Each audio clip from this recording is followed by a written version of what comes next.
Good evening my dear students, कैसे हैं आप सभी। दोस्तों एक बार फिर आप सभी का स्वागत है एजुकेशन बोर्ड के इस ऑनलाइन एजुकेशनल प्लेटफॉर्म पर, जहां पर हम हरियाणा जीके के previous year question paper cover कर रहे हैं। दोस्तों आज आवाज़ में थोड़ी बहुत आपको दिक्कत महसूस हो सकती है, थोड़ा सा गला खराब है, इसी कारण थोड़ा कोऑपरेट करेंगे आप लोग। चलिए दोस्तों, हम बात कर रहे थे प्रीवियस ईयर क्वेश्चन पेपर की, या एमसीक्यू हम हरियाणा जीके के पढ़ रहे हैं, जिसके अंदर आज हमारा जो लेक्चर है वो कौन सा है, 11वां लेक्चर है। और इसी के अंदर हम कुछ महत्वपूर्ण क्वेश्चनों को कवर करेंगे। चलिए स्टार्टिंग करते हैं हमारे पहले क्वेश्चन के साथ कि लाल चेस्टनट मृदा हरियाणा के किस जिले में पाई जाती है। लास्ट लेक्चर में भी हमने बात की थी मृदा से रिलेटेड कुछ टॉपिक के ऊपर, जिसमें हम बात कर चुके थे शिवालिक और गिरिपादीय मृदा के बारे में। दोस्तों आपसे पूछा गया है, बताइए लाल चेस्टनट जो मिट्टी है ये हरियाणा के किस जिले में पाई जाती है। तो मैंने आपको बताया था कि लाल चेस्टनट मिट्टी जो है ये हरियाणा के यमुनानगर जिले में पाई जाती है। कहाँ पर पाई जाती है, हरियाणा के यमुनानगर जिले के अंदर कौन सी मिट्टी पाई जाती है, लाल चेस्टनट। लेकिन अगर आपसे सीधा पूछ लिया जाए, बताइए जो लाल मिट्टी है, कौन सी मिट्टी, जो लाल मिट्टी है ये हरियाणा के किस जिले में पाई जाती है, तब आप आंसर करेंगे सर ये हरियाणा के सिरसा जिले में पाई जाती है। कहाँ पर, सिरसा जिले में। अगर आपसे पूछ लिया जाए, बताइए डाक्कर मृदा कौन सी, दोस्तों डाक्कर मृदा कहाँ पर पाई जाती है, तो याद रखिएगा डाक्कर जो है ये भी हरियाणा के यमुनानगर जिले में पाई जाती है। कहाँ पर पाई जाती है, हरियाणा के यमुनानगर जिले में डाक्कर पाई जाती है। अगर आपसे पूछ लिया जाए, बताइए सोलर चिक्का कहाँ पाई जाती है, तो सोलर चिक्का आप लोग जानते हैं कि हरियाणा के थानेसर में और फतेहाबाद में पाई जाती है। फटाफट छाप दीजिएगा कमेंट बॉक्स के अंदर कि जो थानेसर है इसका उपनाम क्या है। आप सभी जानते हैं दोस्तों कि थानेसर जो है ये पुष्यभूति वंश की राजधानी हुआ करता था, और इसी के अंदर पुष्यभूति के द्वारा एक मंदिर बनाया गया जिसका नाम था स्थानेश्वर का शिव मंदिर। तो आप बता दीजिएगा कि थानेसर का जो उपनाम है वो क्या है। दोस्तों फटाफट छाप दीजिएगा।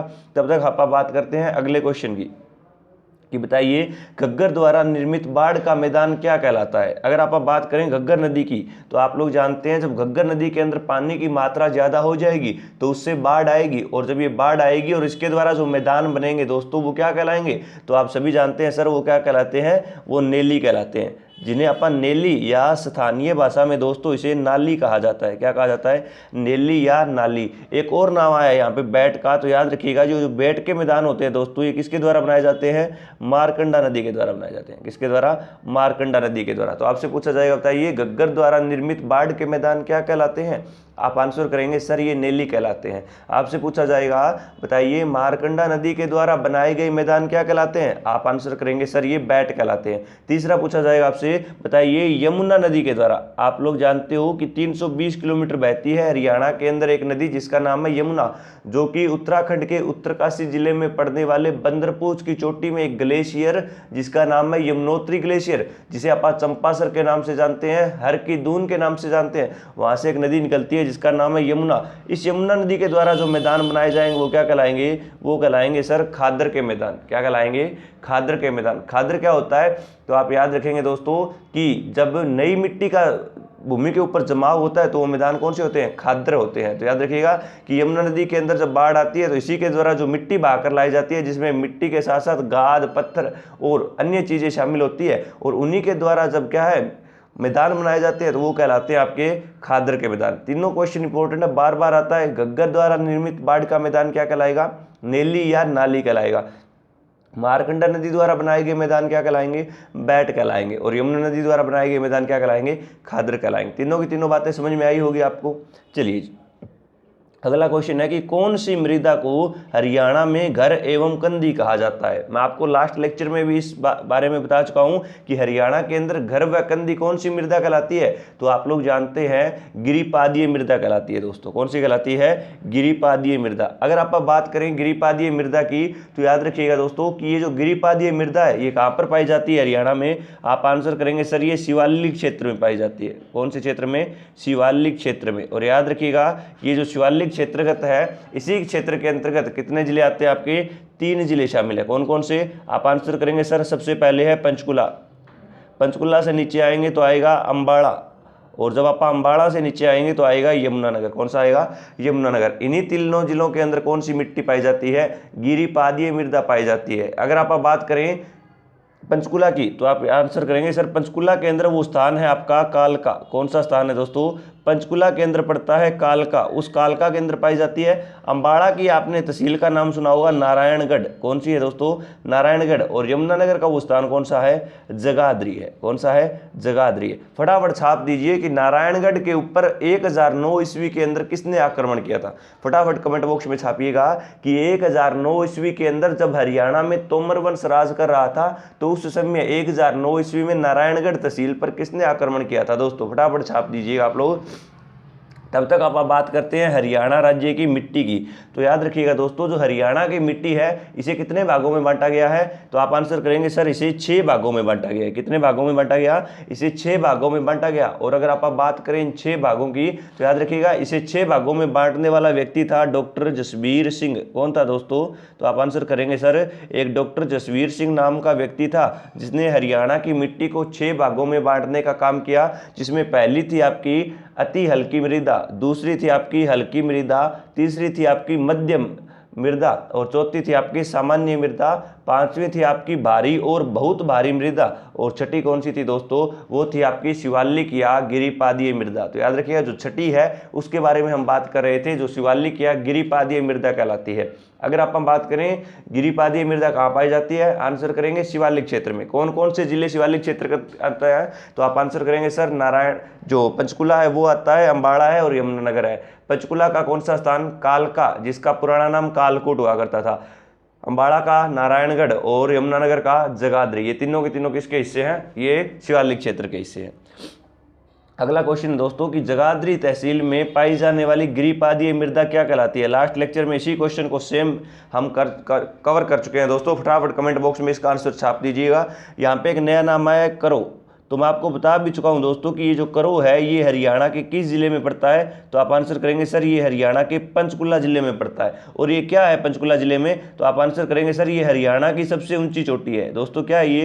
तो आप आंसर करेंगे सर ये हरियाणा की सबसे ऊंची चोटी है। और ऊंची चोटी है दोस्तों, तो आप याद रखेंगे इसकी एक्चुअल हाइट कितनी है? 1467 मीटर। और 1467 जब आप ऑप्शन में नहीं देखते हैं तब आप आंसर करते हैं 1514 मीटर। क्या आंसर करते हैं तब आप आंसर करते हैं कि सर ये 1514 मीटर है। याद रखिएगा ये जो करोज की चोटी है ये कहाँ पे पड़ती है? आप आंसर करेंगे सर ये मोरनी क्षेत्र में पड़ती है। और याद रखिएगा इसी मोरनी से आपकी एक मोटरसाइकिल एम्बुलेंस सेवा शुरुआत हुई थी जिसका नाम था आरोग्यम। क्या नाम था? इसका नाम था सर आरोग्यम। सारी बातें क्लियर हुई होगी। चलिए जी अगला क्वेश्चन है हरियाणा राज्य का मोरनी क्षेत्र में किस प्रकार की मृदा पाई जाती है? कछारी मिट्टी, दुमट्टी, दलदली या पथरीली मिट्टी? तो आप आंसर करेंगे सर हरियाणा का जो मोरनी है, अभी हमने मोरनी के बारे में बात की थी। कहा जाता है मोरनी नाम की यहाँ पर एक रानी हुआ करती थी और इसी रानी के कारण इन पहाड़ियों का नाम भी क्या रखा गया? मोरनी रखा गया दोस्तों। और ये जो मोरनी का जो क्षेत्र है ये किसका भाग है? तो आप आंसर करेंगे सर ये शिवालिक का ही भाग है। किसका भाग है दोस्तों? ये शिवालिक। अब शिवालिक क्या है? तो याद रखिएगा कि जो शिवालिक है ये हिमालय का ही भाग है दोस्तों। और आप लोग जानते हैं कि इस शिवालिक का नाम किसके नाम पर पड़ा था? भगवान शिव के नाम पर पड़ा था। किसके नाम पर पड़ा था? भगवान शिव। आप लोग जानते हैं कि हिमालय के अंदर ही आपकी एक जगह पड़ती है जिसे आप कैलाश पर्वत के नाम से जानते हैं। और इसी कैलाश पर्वत के अंदर भगवान शिव रहा करते थे जिन्हें आप महादेव के नाम से या भोलेनाथ के नाम से जानते हैं। और इसी भोलेनाथ के कारण जिस क्षेत्र को जाना गया दोस्तों वो क्या कहलाया? शिवालिक क्षेत्र कहलाया। और याद रखिएगा इसका राइट आंसर क्या हो जाएगा कि सर ये सारा का सारा पहाड़ी एरिया है, तो इसका आंसर हो जाएगा सर यहाँ की जो मिट्टी है वो कौन सी है? वो पथरीली मिट्टी है। इसके अलावा मैंने आपको बताया कि जो दुमट्टी मिट्टी है ये कौन सी होती है? तो ये नरम मृदा होती है आपकी। कौन सी मृदा होती है? नरम मृदा। और ये कहाँ पर पाई जाती है? तो ये हरियाणा के सिरसा जिले के अंदर पाई जाती है। कहाँ पर पाई जाती है दोस्तों? हरियाणा के सिरसा जिले के अंदर। याद रखिएगा सोलर चिक्का पूछे तो थानेसर और फतेहाबाद, डाकर पूछे तो यमुनानगर, लाल चेस्टनट मिट्टी पूछे तो यमुनानगर और लाल मिट्टी पूछे तो सिरसा जिला। पथरीली मिट्टी कहाँ पर? मोरनी के क्षेत्र में। और याद रखिएगा कि इसी मिट्टी से उभरने के लिए आप लोग जानते हैं वर्तमान के अंदर जो मिट्टी है वो लवणीय हो चुकी है। इसीलिए हरियाणा सरकार के द्वारा एक ऑपरेशन चलाया गया था नीदरलैंड के सहयोग से जिसका नाम था ऑपरेशन पायलट प्रोजेक्ट। आपसे पूछा जाएगा बताइए हरियाणा के अंदर लवणीय मिट्टी या लवणीय भूमि के सुधार के लिए कौन सा प्रोजेक्ट लॉन्च किया गया? तो वो था ऑपरेशन पायलट प्रोजेक्ट। किस देश के सहयोग से लगाया गया? नीदरलैंड के सहयोग से लगाया गया था दोस्तों। चलिए अगला क्वेश्चन है कि साये अपने अपने, कई बार एग्जाम में आया हुआ क्वेश्चन है कि बताइए साये अपने अपने उपन्यास के लेखक कौन है। तो आप सभी जानते हैं कि साये अपने अपने जो है ये लिखा गया था दोस्तों मोहन चोपड़ा के द्वारा। किसके द्वारा लिखा गया? मोहन चोपड़ा ने ही लिखा था साये अपने अपने नाम का उपन्यास। अगर आप बात करें उपन्यासकारों की या अगर आप बात करें हरियाणा के सांगियों की, तो आपने नाम सुना होगा पंडित दीपचंद बहमन का, जिसे आप हरियाणा का कालिदास या शेक्सपियर कहते हैं। दोस्तों आपसे क्वेश्चन पूछा जाएगा, बताइए सिल्ला सेठानी, हरीश चंद्र, ये किसके द्वारा लिखे गए थे? तो आप आंसर करिएगा कि सिल्ला सेठानी नाम का जो उपन्यास है ये नेत्राम ने लिखा था। किसने लिखा था? नेत्राम ने लिखा था जी। चलिए उसके बाद अगर आप बात करें तो आपने नाम सुना होगा बाजे भगत का। बार बार क्वेश्चन आता है बाजे भगत से। किससे क्वेश्चन आता है दोस्तों? बाजे भगत का नाम याद रखिएगा, छाप लीजिएगा दिमाग के अंदर कि सर ये जो बाजे भगत है इसी के द्वारा आपका एक नाटक लिखा गया था जिसका नाम था ज्ञानी चोर। ज्ञानी चोर बोल देते हैं, इसे ज्ञानी चोर भी बोल देते हैं दोस्तों।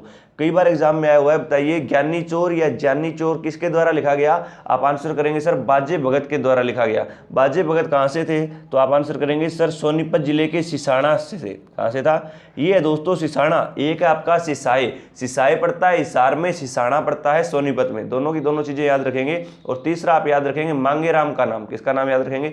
मांगेराम। मांगेराम जो है ये भी सिसाणा के ही थे। इनके द्वारा एक नाटक लिखा गया था जिसका नाम था ध्रुव भगत और दूसरा था कृष्ण जन्म। तो ये तीन याद रखिएगा। बाकी आप दीपचंद बहमन के बारे में, पंडित लक्ष्मीचंद के बारे में, इनके बारे में एक बार डिटेल में फिर से पढ़ेंगे। चलिए दोस्तों बढ़ते हैं अगले क्वेश्चन की ओर कि बताइए हरियाणा का कौन सा जिला गेहूं उत्पादन करने में सबसे अग्रणी है।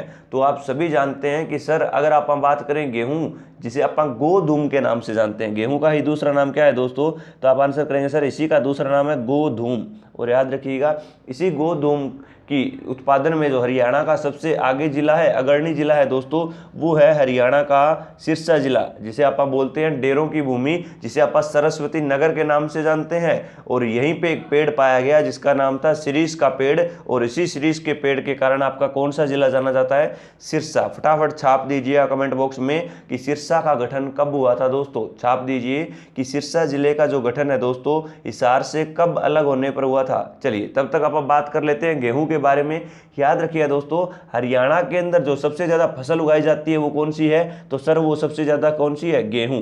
हरियाणा में सबसे ज्यादा गेहूं का उत्पादन किया जाता है दोस्तों। और याद रखिएगा इसी गेहूं का उत्पादन सबसे ज्यादा कहां पर होता है? सिरसा जिले में। इसीलिए सिरसा को क्या कहा जाता है? सिरसा को कहा जाता है गेहूं का कटोरा।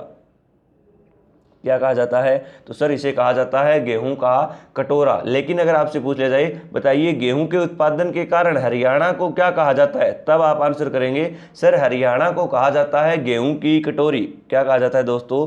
तब आप आंसर करेंगे सर इसे गेहूं की कटोरी कहा जाता है। समझ गए बात को?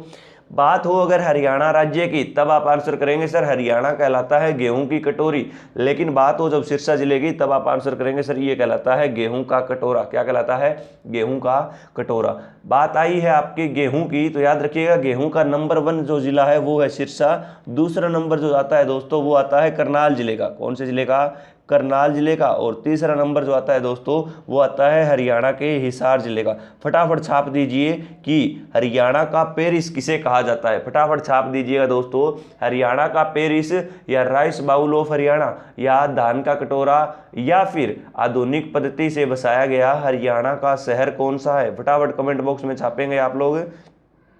चलिए तब तक बात करते हैं हम अगले बार। तो आप याद रखिएगा कि हरियाणा के अंदर जो चावल का उत्पादन होता है दोस्तों वो सबसे ज़्यादा करनाल में होता है। भिवानी के अंदर सबसे ज़्यादा किसका उत्पादन होता है? बाजरा का होता है, चनों का होता है, सरसों का उत्पादन होता है। गन्ने का उत्पादन यमुनानगर में, पंचकुला के अंदर मक्के का उत्पादन होता है। और सिरसा के अंदर ही आपकी एक और फसल जिसे आप कपास के नाम से जानते हैं, जिसे आप व्हाइट गोल्ड या सफ़ेद सोना कहते हैं दोस्तों। और आप सभी जानते हैं इस बार जो कपास का रेट था या जो गेहूं का रेट था दोस्तों वो सबसे ज़्यादा था। किसानों ने इस बार 12 से 13 हज़ार रुपये प्रति क्विंटल के हिसाब से गेहूं को बेचा था। तो यह भी आप याद रखेंगे। चलिए अगला क्वेश्चन है, बताइए ब्रिटिश सरकार के द्वारा शम्स ए उल्लेमा की उपाधि किसे प्रदान की गई थी। तो अगर आप बात करें शम्स ए उल्लेमा, तो याद रखिएगा ये एक टाइटल था। क्या था? एक सर ये एक उपाधि थी और ये उपाधि दी गई थी 1904 में। कब दी गई दोस्तों? 1904 के अंदर हरियाणा के एक कवि जिसका नाम था अल्ताफ हुसैन हाली। क्या नाम था दोस्तों? अल्ताफ हुसैन हाली था। और इसी अल्ताफ हुसैन हाली को जो है शम्स-ए-उल-उलमा की उपाधि दी थी। किसने? अंग्रेजों ने। कब दी थी? 1904 के अंदर दी थी। अगर आप बात करें अल्ताफ हुसैन हाली के बारे में तो याद रखिएगा दोस्तों इनका जन्म 1837 में हरियाणा के जिस जिले में हुआ उस जिले का नाम है पानीपत। कौन सा जिला है दोस्तों? वो है पानीपत जिला। पानीपत जिले के अंदर ही दोस्तों 1837 के अंदर अल्ताफ हुसैन हाली का जन्म हुआ। और याद रखिएगा ये अल्ताफ हुसैन हाली जो है ये उर्दू साहित्य के कवि थे। किस साहित्य के कवि माने जाते हैं ये? तो आप आंसर करेंगे सर ये उर्दू साहित्य के कवि थे। और याद रखिएगा दोस्तों ये जो उर्दू साहित्य है इसी उर्दू साहित्य के नाम के ऊपर एक अवार्ड दिया जाता है जिसका नाम है दोस्तों होली अवार्ड। क्या नाम है? होली या हाली अवार्ड के नाम से आप लोग जानते हैं। और याद रखिएगा ये जो हाली अवार्ड है ये किस साहित्य में दिया जाता है? उर्दू साहित्य में दिया जाता है। 4 क्वेश्चन बनेंगे। पहला क्वेश्चन बनेगा अल्ताफ हुसैन हाली का संबंध हरियाणा के किस जिले से है? आप आंसर करेंगे सर पानीपत जिले से है। दूसरा क्वेश्चन पूछा जाएगा बताइए अल्ताफ हुसैन हाली किस काव्य में या किस साहित्य में लिखा करते थे? आप आंसर करेंगे सर ये उर्दू साहित्य के एक बहुत बड़े कवि हुआ करते थे। तीसरा क्वेश्चन बनेगा बताइए होली अवार्ड किस क्षेत्र में दिया जाता है? आप आंसर करेंगे सर ये उर्दू साहित्य में दिया जाता है। चौथा क्वेश्चन बनेगा बताइए शम्स-ए-उल-उलमा की उपाधि किसे दी गई थी? आप आंसर करेंगे सर अल्ताफ हुसैन हाली को दी गई थी। दोस्तों हम बात कर रहे हैं कि ये उर्दू साहित्य के इतने बड़े अगर कवि थे तो जाहिर सी बात है सर इन्होंने कुछ रचनाएं या कुछ किताबें लिखने का काम किया होगा। तो याद रखिएगा दोस्तों इनकी जो किताबें थी अगर आप बात करें इनकी उन किताबों की तो सबसे पहले आप याद रखेंगे सफ़रनामा। कौन सी थी दोस्तों? तो सर सबसे पहले इन्होंने लिखी थी सफ़रनामा। दूसरी इन्होंने लिखी थी यादगार ए गालिब। कौन सी थी दोस्तों? तो वो थी यादगार ए गालिब। और तीसरी की अगर आप बात करें तो इन्हीं ने एक और किताब लिखी थी जिसका नाम था शिकवा ए हिंद। क्या नाम था? शिकवा ए हिंद। ये तीनों की तीनों किताबें किसकी है? तो ये अल्ताफ हुसैन हाली की ही है। सफ़रनामा है, यादगार ए गालिब है, शिकवा ए हिंद है। आपसे पूछा जाएगा बताइए हाली झील का निर्माण कहाँ पर किया जा रहा है? तो हाली झील के बारे में जब भी आपसे पूछा जाए तब आप आंसर करेंगे सर ये जो हाली झील है इसी का निर्माण हरियाणा के जिस स्थान पर किया जा रहा है वो कौन सा जिला है? पानीपत जिला है दोस्तों। कौन सा जिला है?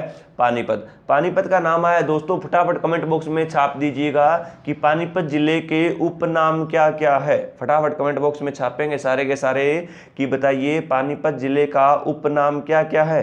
किस उपनामों से पानीपत जिला जो है आपका प्रसिद्ध है या जाना जाता है दोस्तों? फटाफट कमेंट बॉक्स में छापिएगा आप लोग।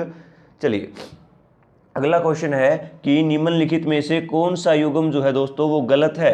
पृथ्वीराज द्वितीय का अभिलेख हरियाणा के किस क्षेत्र से प्राप्त हुआ? अगर आप बात करें इस पृथ्वीराज द्वितीय के बारे में तो मैंने आपको बताया था कि पृथ्वीराज द्वितीय किस वंश का था? चौहान वंश का था।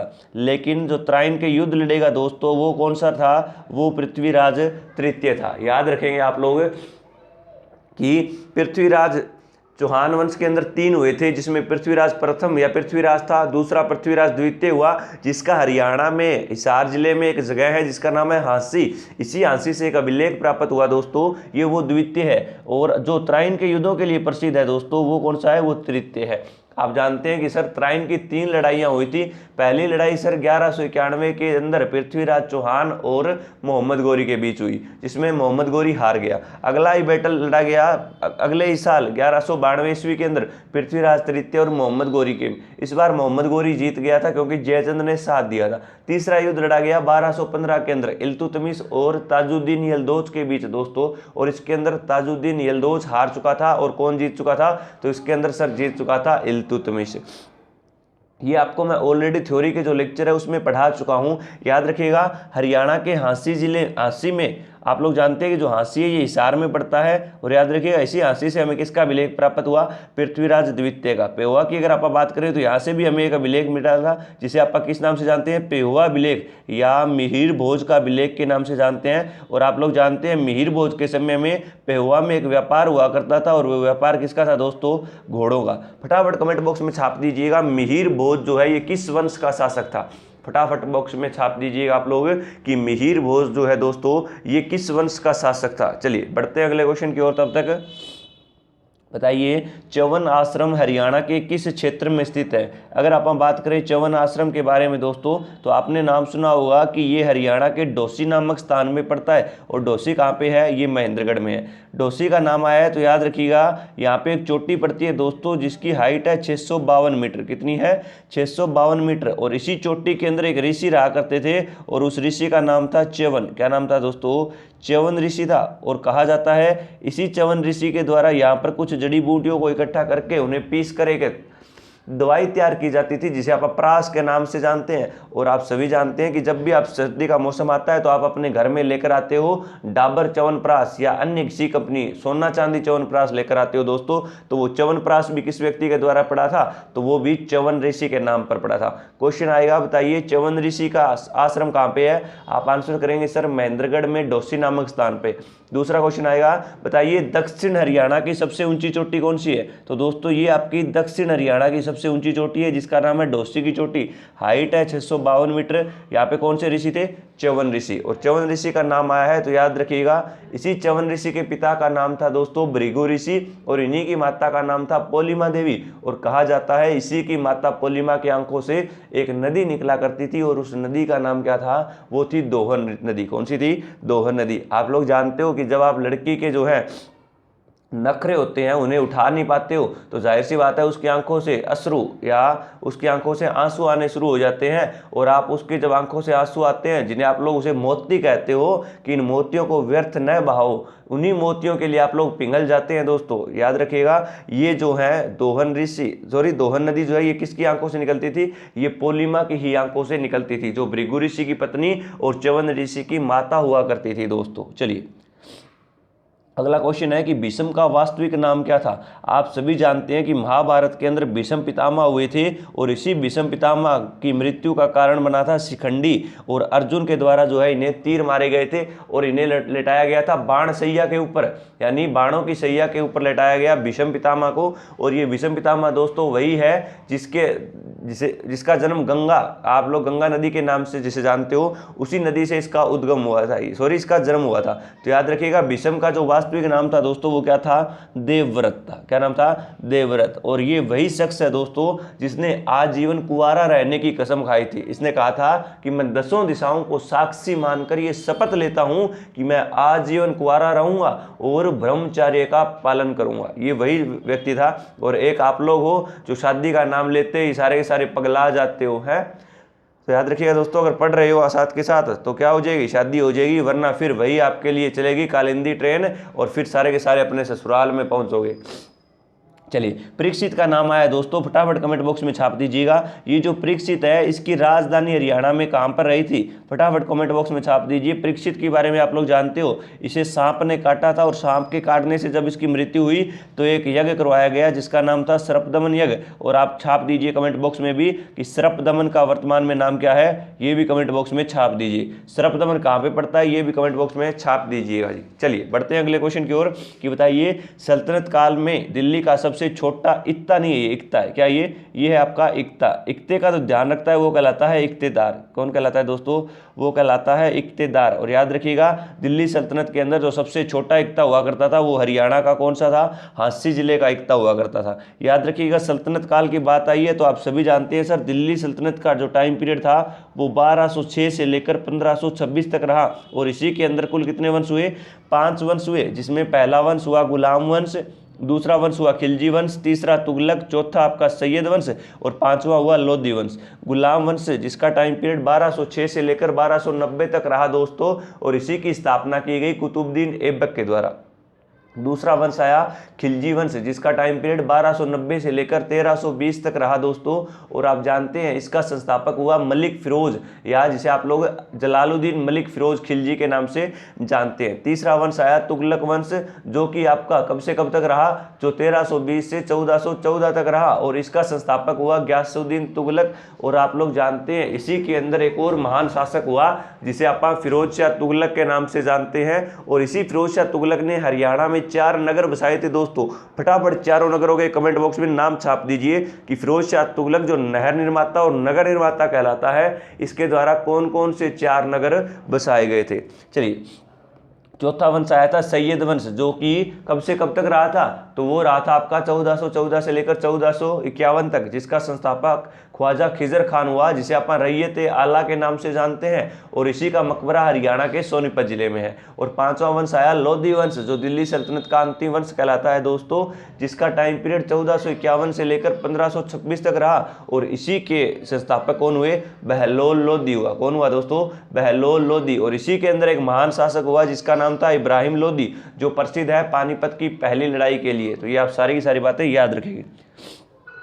चलिए अगला क्वेश्चन है, बताइएगा तिलपत के प्रथम युद्ध के अंदर किस शासक की सेना विजयी रही थी। तो आप लोग जानते हैं कि हरियाणा का जो फरीदाबाद जिला है दोस्तों, कौन सा दोस्तों, फरीदाबाद जिले के अंदर आपका एक गांव पड़ता है जिसका नाम है तिलपत गांव, और इसी तिलपत गांव के अंदर 2 लड़ाइयां लड़ी गई थी। कौन सी लड़ाइयां, 2 लड़ाइयां। अगर आप बात करें तो जो तिलपत का पहला युद्ध था दोस्तों, ये कब लड़ा गया, तो आप आंसर करेंगे सर ये 1669 ईस्वी में लड़ा गया था। और याद रखिएगा 1669 ईस्वी के अंदर राज कौन कर रहा था, तो आप जानते हैं मुगल साम्राज्य का छठा और अंतिम प्रभावी शासक, जिसका नाम था औरंगजेब, जिसे आप आलमगीर के नाम से जानते हैं, जिसे आप जिंदा पीर के नाम से जानते हैं दोस्तों। और इसी के द्वारा एक युद्ध लड़ा गया जो कहलाता है बैटल ऑफ तिलपत, या तिलपत का पहला युद्ध। और याद रखिएगा ये लड़ा गया था गोकुला जाट के बीच। किस किस के बीच लड़ा गया, तो आप आंसर करेंगे सर एक साइड था जाटों का राजा गोकुला, और दूसरी साइड था औरंगजेब। कौन सा था दोस्तों, औरंगजेब था। इसके अंदर कौन जीत गया, औरंगजेब जीत गया, और कौन हार गया था, तो वो था गोकुला जाट। तो आपसे पूछा गया है किस शासक की विजय हुई थी, आप आंसर कर देंगे सर औरंगजेब की सेना की विजय हुई थी।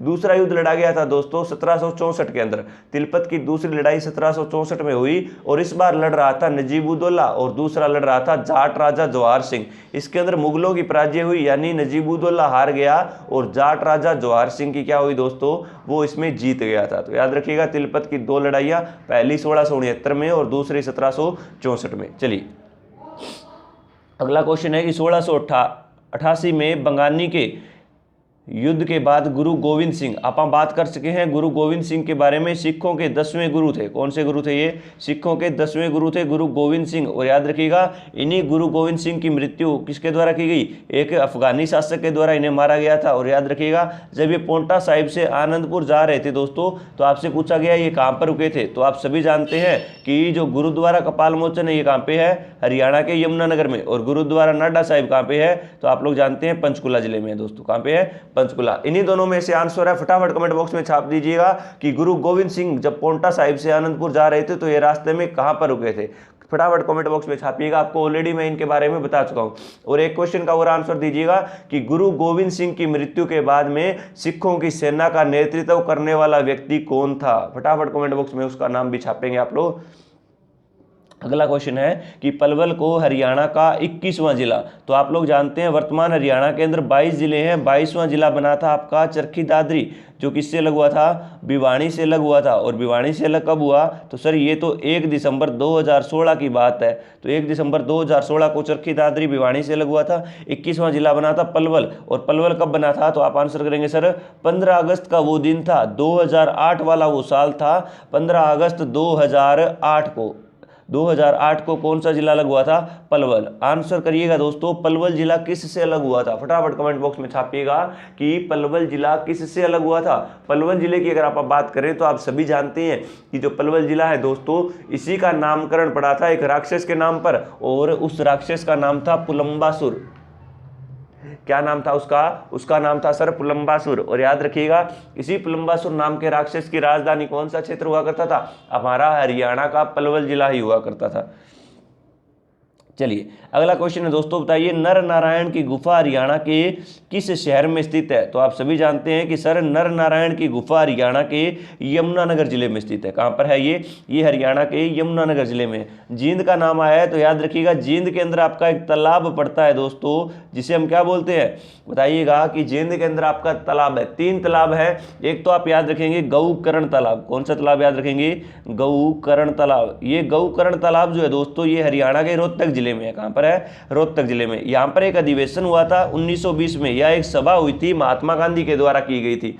इसीलिए प्रसिद्ध आपका पूछा जाएगा। बताइए 1920 के अंदर महात्मा गांधी के द्वारा जनसभा हरियाणा में किस स्थान पर की गई? आप आंसर करेंगे रोहतक के गौकर्ण नामक स्थान पर की गई। दूसरा है आपका देवी का तालाब और तीसरा है आपका रानी का तालाब। तो जींद के अंदर जो तालाब पड़ता है वो कहलाता है दोस्तों रानी का तालाब, और जो देवी का तालाब है ये हरियाणा के पानीपत जिले में है। कौन से जिले में? ये पानीपत जिले में है। चलिए अगला क्वेश्चन है कि बताइएगा जो योदय गणराज्य था दोस्तों, इसकी हरियाणा में किस नगर से मोहरे हमें प्राप्त करें? तो सबसे पहले तो आप बात करते हैं कि सर ये योदय कौन था। तो याद रखिएगा दोस्तों, आपने नाम सुना होगा कि जो धर्मराज युधिष्ठिर थे उसी का ही एक बेटा हुआ करता था जिसका नाम था योदय। योदय का मतलब होता है दोस्तों, यहाँ पे एक वर्ड आया ना योदय, योदय का मतलब होता है लड़ाकू। क्या होता है? लड़ाकू होता है, या इसे हम बोल सकते हैं साहसी।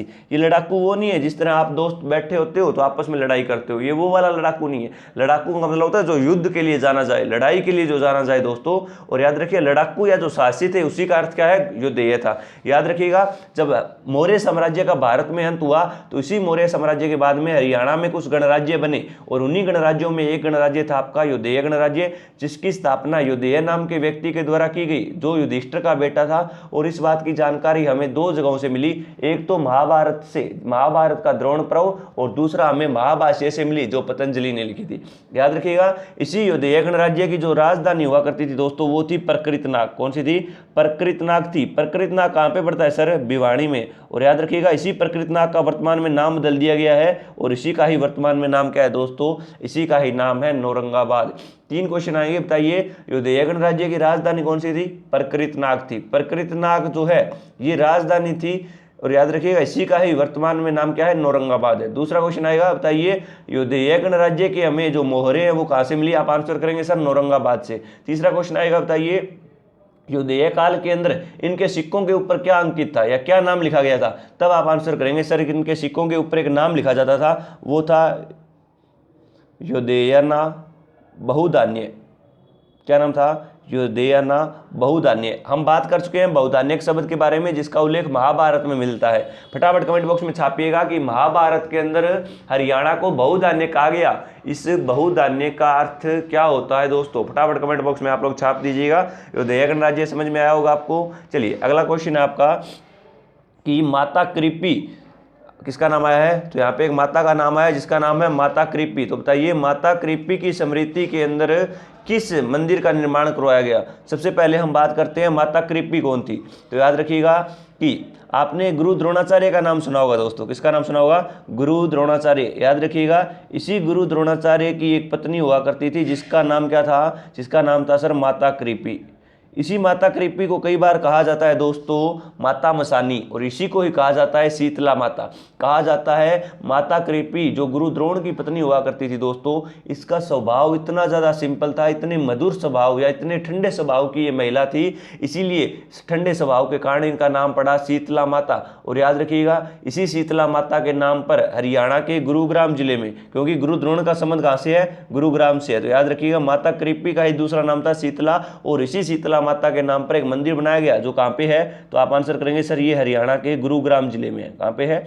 गुरुग्राम जिले में। याद रखिएगा गुरुग्राम जिले के अंदर शीतला माता मंदिर बनाया गया। कब बनाया गया? तब आप आंसर करेंगे सर ये बनाया गया था 1650 में। कब बनाया गया? 1650 में। और याद रखिएगा माता शीतला को कहा जाता है चेचक की देवी, क्योंकि यहाँ पर जब आपको पता होगा कि चेहरे के ऊपर जब छोटे छोटे काले रंग के दाने हो जाते हैं, आप चिकन पॉक्स भी जिन्हें आप बोल देते हैं, उन्हीं का इलाज करती है माता शीतला या चेचक की देवी या छोटी माता। याद रखिएगा ये जो मंदिर बनाया गया दोस्तों, यहाँ पर इतना ज़्यादा चढ़ावा आता है कि इसीलिए यहाँ पर एक बोर्ड बनाया गया दोस्तों जिसका नाम है शीतला माता श्राइन बोर्ड। याद रखिएगा कि शीतला माता श्राइन बोर्ड भी बनाया गया है। श्राइन बोर्ड का अर्थ क्या होता है कि सर यहाँ पे जो टैक्स आएगा वो इकट्ठा करने का काम करेगा। और ये श्राइन बोर्ड कब बना था? तब आप आंसर करेंगे सर 1991 में बना था। कब बना था?